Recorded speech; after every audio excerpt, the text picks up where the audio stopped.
Hello guys, so ayan, yung third natin na halaman ay ito ay pink Panama aglaonema. So yan, isa din to sa nabili ko sa seller. So yan, dalawa po ito. Asan ba yung isa nito? Ayan, ito yung isa din dito sa ano. So si pink Panama po ay maganda rin yung kanyang ano bang tawag dito? Yung sa gitna niyang ano. Ayan. So ano, karaniwan po pagka aglaw mo, mabilis po siyang soil niya dapat ano coco peat at saka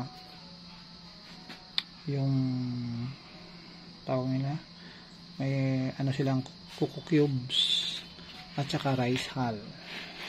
So yan, wala pong soil, walang lupa po. So yan, so yan ang nakita nyo po, healthy po yan at nakakatanggal ng stress stress talaga. So yan guys, so ulitin ko po, ang aglaonema na pangalan nito ay pink Panama. So yan lang guys, maraming salamat sa inyong panonood.